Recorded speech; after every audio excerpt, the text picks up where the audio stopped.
Hello and welcome everyone to the third episode of Inside Talks, where you get to hear the unheard. This is your host Shafali Sharma. After the thriving success of our previous episodes with SAE Kite and TEDx Kite, today we are accompanied with the dramatic society of our college, Vipaksh KIT. So without much ado, let's enter into a zestful discussion with Vipaksh KIT. I would like to extend my warmest greetings to Sajal Gupta, Assistant Director, and Ambike Srivastava, Music and Instrumentation Head of Vipaksh KIT. So here I begin with the very first question. What is Vipaksh? How did it come into existence? And what was the reason behind forming such a group? So Vipaksh is official dramatic society of Kite and ये club सन 2014 में स्थापित हुआ था हमारे senior परख Rajvanshi sir के through. सो इस club में हम लोग स्किट करते हैं, नुक्कड़ करते हैं, माइम करते हैं, फिर शॉर्ट स्टोरीज हो गई. सो ये सारे जितने भी थिएटर से रिलेटेड आर्ट है वो हम लोग यहाँ पे प्रैक्टिस करते हैं. और बेसिकली विपक्ष एक क्लब मतलब महज एक क्लब नहीं है, वो अब एक फैमिली बन चुका है हमारे शुरुआत से लेकर अब तक हम विपक्ष में हैं. मैं अपने फर्स्ट ईयर से ज्वाइन हूँ, तो अब ये क्लब नहीं है मेरे लिए. अब ये इमोशनल टच, आप इमोशनल टच कहो, फैमिली कहो, परिवार कहो, सब हमारा वही है. आपका रीजन क्या था ऐसा क्लब बनाने के पीछे? सो सबसे पहला रीज़न तो ये था कि जितने भी नौटंकी वाले हैं कॉलेज में अलग अलग जगह छिपे हुए हैं, उन सबको एक जगह लाना और एक प्रोजेक्ट पे काम करना जिसमें सब इंटरेस्ट, हाँ, एक प्लेटफॉर्म सबको मिले. और इसके अलावा जो रीज़न था, जो कि one of the main reasons भी था, कि जैसे कोई चीज़ आपको पब्लिक को बतानी है जो बहुत सेंसिटिव इशू होता है, सोशल इशू होता है जो बहुत सेंसिटिव होता है, तो आप उसको नॉर्मली स्पीच के फॉर्म में जाके बोलिएगा तो वो बस एक स्पीच रह जाएगी. हाँ, they won't listen and even they won't follow. I think या मैक्सिमम केसेस में दे वोंट फॉलो. मगर अगर आप एक आर्ट के फॉर्म में ले जाएंगे, जैसे हम लोग नुक्कड़ ले जाते हैं, स्किट ले जाते हैं, तो हर स्किट या हर नुक्कड़ के पीछे एक बहुत बड़ा मुद्दा होता है. लेमन लैंग्वेज में कहूँ तो एक मुद्दा होता है, उस मुद्दे के अराउंड वो चीज़ घूमती है और एक सोशल मैसेज भी इसके थ्रू लोगों को जाता है. And I feel जब आप प्रेजेंट करेंगे तो वो बेटर समझेंगे. हाँ, वो बेटर समझेंगे, वो देखेंगे, वो एंड तक देखेंगे, वो क्यूरियोसिटी में देखेंगे और वो अंडरस्टैंड करेंगे हम क्या कहना चाह रहे हैं. सो ये एक रीज़न था इसके पीछे. और मतलब मैं इसमें ऐडअप करना चाहूँगा अगर एक बात कि हम सब बचपन से ही राज कपूर, दिलीप कुमार, इन सबको देखते हुए बड़े हुए हैं. सब फैन है. सब आप भी किसी की फैन रही होंगी. Actually she was very beautiful. तो हम सब लाइक मेरा फेवरेट एक्टर उस समय लाइक मैं 60s की बात करूँ तो दिलीप कुमार, तो और फिर अब शाहरुख खान. अब फिर हम लोग ने ऐसी जनरेशन देखी, हम लोग को उनकी तरह बनने का मन करता है. हम हर कोई आजकल मैं झुकेगा नहीं हर कोई कर रहा है हेयर स्टाइल कॉपी करना है. तो लाइक सबके अंदर एक बॉलीवुड कीड़ा है, सब चाहते हैं, सबको कुछ ना कुछ एक प्लेटफॉर्म चाहिए. बस उनको एक प्लेटफॉर्म देना ही हमारा बेसिक काम है. You're doing a great job क्योंकि मतलब सब चाहते हैं पर उनको मिल नहीं पाता है. And you guys are providing them that platform. So like everyone has sometime or the other witnessed a school play or have seen some nukkad natak going on in the streets. But not everyone knows the hard work or insights that are being put up by the script writers or the direction head. So we would like to know your approach कि basic process क्या रहता है आपका behind mind blowing nukkad or any skit. जो एक हम लोग जब एक प्ले का परफॉर्म करते हैं, नुक्कड़ परफॉर्म करते हैं, तो जो ऑडियंस को दिखता है वो दिख रहा है कि एक स्टोरी है, उससे एक मैसेज आ रहा है, या शायद मैसेज नहीं भी आ रहा है क्योंकि स्किट्स में हम मैसेज नहीं देते, बेसिकली नहीं देते हैं. तो उसमें स्टोरी आ गई, मैसेज आ गया, और एक्टर्स है कि उसने बहुत अच्छी एक्टिंग करी, हमें सामने का दिखता है. बट जो पीछे का प्रोसेस है वो मतलब शायद बहुत कम लोग जानते ही हैं कि उसके पीछे डायरेक्शन हेड है, प्रोडक्शन हेड है, प्रॉप्स मैनेजर है, राइटर्स हैं. अब प्रॉप्स भी आप देखो तो आप हर एक चीज़ प्रॉप भी एक कैरेक्टर का उसका प्रॉप भी एक्टिंग करता है उसके साथ. तो वो सब चीज़ें कंबाइन होके एक प्ले को बनाती हैं, एक नुक्कड़ परफॉर्म करती हैं. और जैसा आपने पूछा कि जो प्रोसेस क्या रहता है, तो प्रोसेस ये रहता है कि सबसे पहले तो पूरा क्लब एक साथ बैठता है, उस पर हम लोग एक आइडिया डिसाइड करते हैं. जब एक आइडिया मिल जाता है हमें तो फिर पूरा प्ले या पूरा नुक्कड़ उसी के अराउंड घूमना रहता है. तो हाँ, फिर आइडिया के बाद हम लोग बैठ के उसकी राइटिंग करते हैं, स्क्रिप्ट राइटर्स बैठते हैं, पूरी ड्राफ्टिंग. आई थिंक हमारे पास ड्राफ्टिंग कमेटी भी है, तो हम लोग उस पूरे स्क्रिप्ट को ड्राफ्ट करते हैं. उसके बाद एक बार ड्राफ्टिंग हो गई फिर हम लोग एक्टर्स को उनके कैरेक्टर्स पकड़ा देते हैं and then practice and then the performance. और इन सारे प्रोसेस में जो सबसे इंटरेस्टिंग जो मुझे पर्सनली लगता है और सबको लगता होगा वो कैरेक्टराइजेशन का होता है कि जब कोई स्किट चले, क्योंकि एकदम ओपन हुआ, एक स्किट आपने बनाई, एक पूरी स्टोरी लाइन आपने बनाई, और आप उसमें जितने कैरेक्टर्स डालना चाहो डाल सकते हो, और वो कैरेक्टर को जन्म देना ही बहुत इंटरेस्टिंग वो फैक्टर रहता है प्रोडक्शन का, क्योंकि वो आपका थॉट है, वो कहीं रियलिटी में नहीं है, और उसको आप चाहे वो इल्यूजन हो, चाहे वो किसी भी टाइप का हो सकता है, फिर वो आप जब स्टेज पे देखते हो उस कैरेक्टर को प्ले करते हुए तो बहुत अच्छा भी लगता है। जो आप सोच रहे हैं वो हाँ, हो रहा है। जो आप सोच रहे हैं वो आपको सामने दिख रहा होता है, वो तो बहुत बहुत मजा आता है इसमें। सीरियसली आई फील कि बहुत इंट्रिगिंग और बहुत रिगरस प्रोसेस भी है, हाँ। कितनी मेहनत भी पीछे रहती है। आपको एक कैरेक्टराइजेशन का अगर मैं एग्जांपल दूं तो सबने 3 इडियट्स देखी है, तो उसमें जो वायरस था, like how can you think of a person जो सा को फा बोल रहा है लिटरली, है ना, और वो प्रिंसिपल है, हाँ। वो डायरेक्टर है कॉलेज का, तो वो एक कैरेक्टर इमेजिन करना लाइक उसका बहुत बहुत कि हेक्टिक जैसे काम रात होता है। में कि दिन में 2 बजे शेविंग करता था, 10 मिनट का ब्रेक लेता था, सारे दोनों हाथ ideas चले लाना, सोचना। एग्जैक्टली। Seriously, ये एक कैरेक्टर को जन्म दिया, वो एक्टर का काम है फिर कि उस कैरेक्टर में ढल जाना और उसको अच्छे से परफॉर्म करना। और जब हम लोग ये कोई मुद्दा जैसे हम लोग उठाते हैं, कोई भी टॉपिक रहता है, तो उस पर हम लोग ये नहीं करते हैं कि एंड तक, मतलब हम लोग कई बार बीच में छोड़ भी देते हैं उस चीज़ को कि वो फिर ऑडियंस पे जाए, कि ऑडियंस उस पर अपना प्रोसेस, they have हाँ, to interpret कि- दे हैव टू इंटरप्रेट कि क्या आया इसका। Okay. ये बेसिकली स्किट में हम लोग करते हैं। अंधाधुन में जो एंड सीन, हाँ exactly. Like Andhadhun was a masterpiece by Bollywood, I Yeah. Think. The best. Yeah actually I would recommend to everyone. College में मैं ट्रॉफीज आते हुए तो देखी है नुक्कड़ करने वालों की, और ऊपर से ड्रम भी बजते हुआ। तो now we are curious to know कि what are your achievements as a club. Basically जो हमारी अचीवमेंट्स हैं उसको आप अचीवमेंट्स नहीं गिन सकते, क्योंकि हम लोग जिनको अचीवमेंट्स मानते हैं वो मटीरियलिस्टिक नहीं होता। हम लोग अचीवमेंट्स, हमारी अचीवमेंट्स होती है कि हम लोग ने कुछ मैसेज दिया और वो ऑडियंस ने ग्रैस्प किया और उससे एक लाइफ में एक चेंज आया, वो हमारी अचीवमेंट है। लाइक अभी अभिगी ने बताया था कि हम लोग ने रेलवे रोड पे नुक्कड़ किया था मुरादनगर में। सो दैट टाइम व्हेन हम लोग ने उस पर वो किया था, प्लास्टिक वेस्ट के ऊपर किया था। तो एट द एंड एक दादी आई हमारे पास, लाइक जो क्राउड था उसमें से एक दादी आई हमारे पास, तो एंड शी टोल्ड मी, मतलब टोल्ड अस, हमारे ग्रुप को बोला कि आप लोग जो कर रहे हो बहुत अच्छा है और आज के समय पे कोई नहीं करता, और आपने जो अभी ये बताया है मुझे, ये शायद मेरे साथ ही जाएगा और मैं जहाँ तक दे पाऊंगी मैं ये चीज़, ये आपकी इन्फॉर्मेशन बांटूंगी।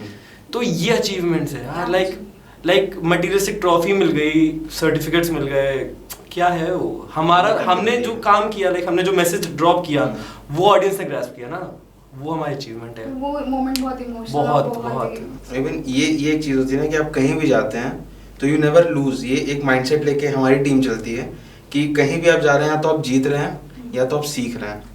ये मतलब यहाँ पे हम लोग गए तो फिर नई ऑडियंस थी, नए ऑडियंस के सामने परफॉर्म किया, ये एक्सपीरियंस में हम लोग ऐड ऑन हुआ। सो दैट्स हाउ इट तो वर्क्स। आप लोग जाते हैं तो एक्सपीरियंस या ट्रॉफी कुछ ना कुछ लेके जाते हैं। Exactly.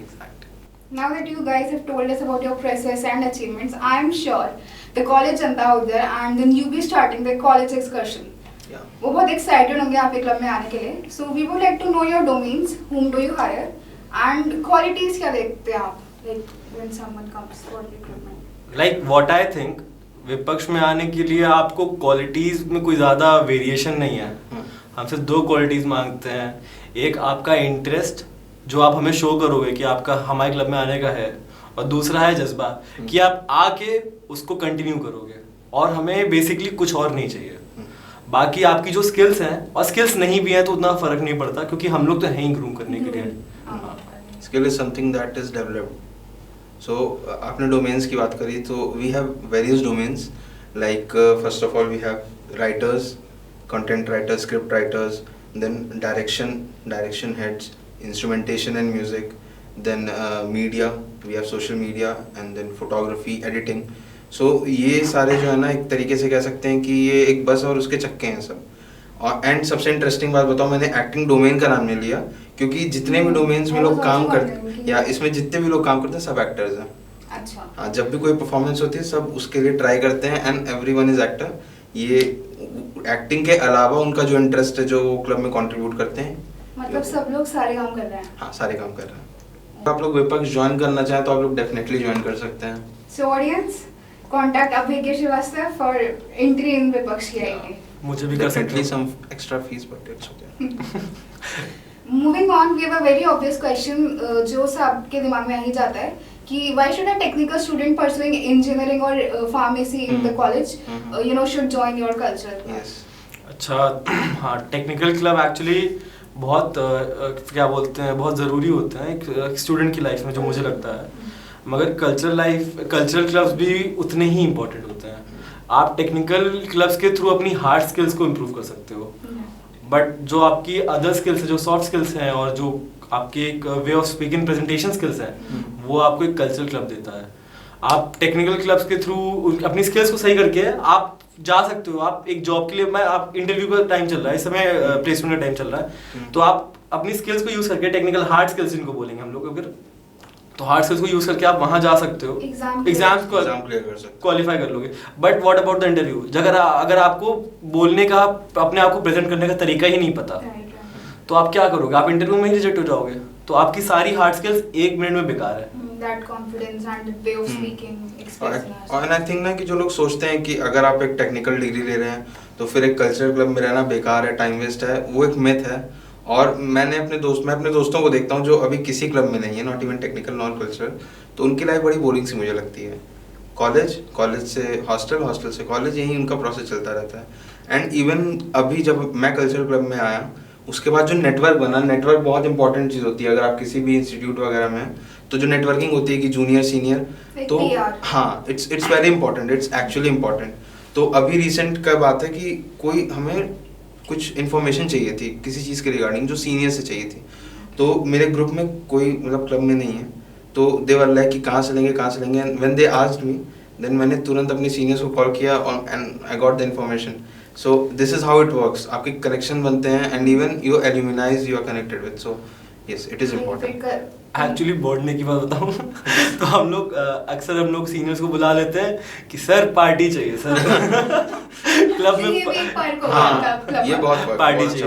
Moving on to our next question, we would like to know कि आपकी जर्नी कैसी रही, like when you entered the club and all the years that you have spent together in the club. Journey हम लोग की almost same है। हम लोग सेम हॉस्टल में थे, तो मुझे पता था लाइक कि एक ड्रामेटिक्स क्लब है कॉलेज में, मुझे शायद नाम भी नहीं पता था उस समय। हमारे क्लब का नाम काइट ड्रामेटिक्स सोसाइटी था, तो मुझे कुछ आइडिया नहीं था। बस हम लोग एकेडमिक आवर्स के बाद हम लोग बस टहलने निकल गए क्रिकेट ग्राउंड की तरफ, कि ढूंढ रहे थे कि क्या है कॉलेज में। ठीक है, तो वहाँ पर एक सर्कल मिला हमें साइड में, एकदम कोने पे, जहाँ अभी एसएसबी सेंटर बन गया है। तो वहाँ पर हम लोग को एक सर्कल ऑफ पूरा ग्रुप मिला वहाँ पर, और हम लोग पीछे से देख रहे कि यार समझ में आ गया था कि यार ये तो ड्रामा वाले हैं, ड्रामा कंपनी के लोग हैं ये तो अब हम और ये सोच रहे हैं कि यार हम लोग नए नए थे, तो एकदम से इंटरेक्शन, एकदम से बात कैसे कर लें उनसे, समझ में नहीं आ रहा था फिर। और ये फालतू का डर लग रहा था कि यार पता नहीं डांट वाट देगी, बीच में आ गए, एकदम से आ गए, अचानक से आ गए। तो मैंने इससे कहा, मुझे अपने शब्द याद है मैंने इससे कहा, अभिज्ञ इनमें से सबसे कम खतरनाक कौन सा लग रहा है और उसी टाइम एक सर जो थे वो ग्रुप छोड़ के, जैसे होता है एक ग्रुप चल रहा था, उससे छोड़ के सर अलग गए बात करने। फिर हम लोग उनको घेर लिए कि शक्ल एकदम भोली सी थी। हम लोग जब उनसे बात करने पड़े, इतनी भारी आवाज सर, किंशु सर का नाम मत लेना, हाँ किंशु सर का नाम नहीं लिया जाएगा, इतनी भारी आवाज यार। वहीं पे हम लोग की थोड़ा सा हो गया, सीनियर है, इतनी भारी आवाज, इतनी भोली शक्ल के साथ इतनी भारी आवाज, हम लोग एडजस्ट ही नहीं हो पाए। उसके बाद फिर हम लोग को ले गए वहाँ, अमित सर थे हम लोगों के सीनियर। हाँ, उसके बाद हम लोगों की वहीं ऑडिशंस लिए गए क्रिकेट ग्राउंड में। एक कोने में हम लोगों को खड़ा किया गया और दूसरे कोने में सर लोग चले गए और बोले कि पूरी इतना तेज चिल्ला के अपना इंट्रो दो कि वहाँ तक आवाज़ है। तो मतलब इस टाइप से हम लोग का क्लब में। इसमें जब आप जब कैरेक्टर में जाते हो ना, तो वो एज डिफरेंस आता है। तो एक बार मैंने कैरेक्टर प्ले किया था एक 60+ मतलब एजेड का राइटर अभी भी है। तो उस समय पूरा बाल वाइट करना, शॉल ओढ़ना, उस तरीके से एक्टिंग करना। ABS में हम लोग गए थे, आई गेस जोनल्स में। हाँ। तो हम लोग वॉशरूम में अपना गेटअप ले रहे थे हम लोग, तो एक दूसरे कॉलेज के सर आए, वो भी गेटअप ले रहे थे। देन वी वर लाइक कि दोनों बूढ़े बने हुए हैं, तू भी बूढ़ा तो ऐसे अपना चलता रहता है। ये अपनी जर्नी थी, काफ़ी अच्छी, अभी भी चल रही है, 1 साल है अभी अपने पास। और मतलब यार मुझे लगता है कि यार आउट ऑफ ऑल दिस यार कि वही मैंने बात कही ना, रिस्पेक्ट की बात। तो हम लोग को कैरेक्टर्स में जब हम लोग प्ले करते हैं ना, तो ऐसे भी सिनेरियोज आते हैं कि लाइक आपको एक स्लैप करना होता है ना, और सामने वाला शायद आपका ओरिजिनली जो कॉलेज में है वो सीनियर है, तो बट एक अंडरस्टैंडिंग होती है कि यार तुम कर रहे हो, मैं एक्सेप्ट करूंगा, तुम शायद झापड़ मारोगे तो मैं एक्सेप्ट करूंगा वो, क्योंकि उसको पता है कि मैं उस बंदे की रिस्पेक्ट करता हूँ। पर प्ले में करना। और टॉकिंग, अरे आप भी तो कैरेक्टर प्ले कर चुकी हैं, हमारी अदा वाली शनाया, आपने पेन भी ड्रॉप किया था। Shanaya So like all the clubs, they go to other colleges for participating in fest and competitions. I'm sure कि विपक्ष भी कहीं ना कहीं जाता होगा, गया होगा, तो we would like to know that. And also आपकी team, how do you manage, क्योंकि what I feel कि स्टेज के पीछे इतना कुछ होगा, तो वो सब मैनेज करना, कर्टेन सीन एंड ऑल, तो आप वो सब मैनेज कैसे करते हैं? देखिए, इसके लिए तो बीड़े बनना पड़ता है। आपको एक पूरे, क्या कह रहे हो, एक में सेक्रेटरी या एग्जैक्टली एक में सेक्रेटरी, क्योंकि एक सोसाइटी को लेके चलना, एक क्लब को लेके चलना is really a challenging job. So वो सारे बच्चे मतलब अंडरस्टैंडिंग भी होते हैं सभी कि थोड़ा सा सपोर्ट कर देते हैं, और ये सब प्रैक्टिस और ये सब स्ट्रिक्टनेस तब तक रहती है जब तक आपका परफॉर्मेंस होने जाता है। Once the performance is done, हम भी इंजॉय करते हैं साथ में, and that's how we go in the colleges, different colleges. और कॉलेज हम लोग जो बताया एक्चुअली वो सब तो हम लोग ने आपको डिस्कस की, like IIM Kashipur, IIM Udaipur, zonals, ABS, अभी हम लोग अभी अगला एम कर रहे हैं गलगोटियास जा रहे हैं हम लोग, तो DTU। तो कैसे एक्सपीरियंस रहा वहाँ पे? एक्सपीरियंस तो काफ़ी अच्छा रहा, क्योंकि एज अ फ्रेशर हम लोग वहाँ गए थे, जहाँ IIMs में गए थे एज अ फ्रेशर, तो वहाँ पे हम एकदम न्यूबी हैं, और वहाँ पे एकदम बैचलर्स करके मास्टर्स के कर रहे लोग वहाँ पे हैं, तो उनके साथ बात करना, उनके साथ बैठना कि किस तरीके से वो चीज़ों को मैनेज करते हैं, वो डेफिनेटली एक लर्निंग एक्सपीरियंस था, और काफ़ी हेल्पफुल रहा हमारे लिए भी, और काफ़ी एक्साइटिंग रहा, क्योंकि आई गेस काशीपुर में हमने हार्डी संधू को सुना था एक्चुअली, एंड उदयपुर में yes actually the main purpose of fest इनका, तो इनका ये रहता है कि यार हम लोग को एक सेलिब्रिटी को लाइव विटनेस करने का मौका मिलता है। सेलिब्रिटी क्या मतलब, लाइक जो डीजेज होते हैं, सनबर्न डीजे, न्यूक्लिया, तो इन सबको लाइव फील करने का, लाइव वाइब करने का उनके साथ परफॉर्मेंस भी होती है। और बेसिकली मैं चीज़ बता रहा हूँ कि बारीकियाँ जो होती है ना, वो बहुत इंपॉर्टेंट होती हैं। आप जो छोटी छोटी चीज़ें जो मिस कर जाते हो ना, और वही चीज़ पे आपको क्या बोलते हैं हार देखनी पड़ सकती है। तो मैं आपको एक इंसिडेंट बताता हूँ। तो हम लोग उदयपुर में थे, तो उसमें ये हुआ था कि हम लोग को मतलब हमारे जो सीनियर थे अग्रिम सर, उनको अपने नाइफ से एक मर्डर करना था, जो मतलब उनके जो कैरेक्टर भाई था उस समय, स्टेज भाई था, छोटा भाई, हाँ, तो उसका मर्डर करना था। तो उसके लिए हम लोग ने फेक नाइफ यूज की थी, जो बर्थडे केक्स के लिए यूज होती है, बेसिकली प्लास्टिक वाली। तो हम लोग ने एक बार यूज किया तो वो टूट गई थी, है ना। तो उसके बाद दोबारा ऑन स्टेज हम लोग एकदम से नाइफ अरेंज नहीं कर पाए, और फिर हम लोग ने उसी टूटी हुई नाइफ को यूज किया उस समय। तो जब वो नाइफ को यूज किया तो हम लोग को जजेस ने बताया कि आपकी नाइफ तो टूट गई थी। अच्छा, हाँ।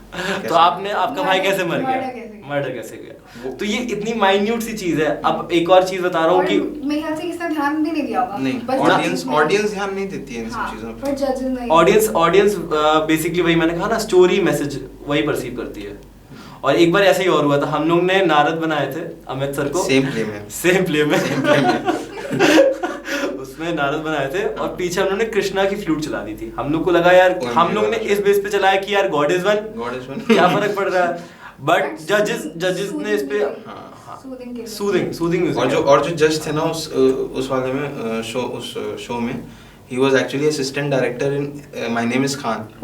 So मतलब काफी उन्होंने काफी बड़े क्वेश्चंस आते थे, उन्होंने काफी हम लोग को अपनी गलतियां बताई, काफी चीज समझाई उस समय, और हम लोग अभी कनेक्ट में, हम लोग कनेक्ट में, हाँ, बहुत अच्छा। इवन आई रिमेम्बर कि अभी जो द कश्मीर फाइल्स आई है, उसके जो असिस्टेंट राइटर है सौरभ माया सर, अच्छा, he is our alumni and recently we got connected with him through Instagram and he is very happy to, so मतलब we are thinking of any project with him in future and I guess he is happy with that.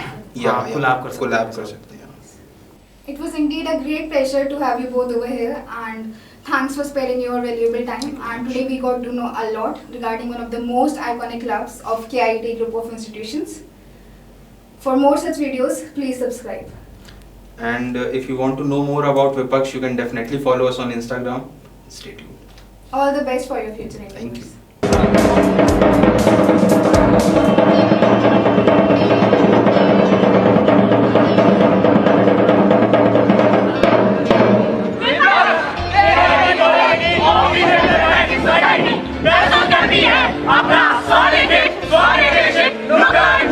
कुछ आती है?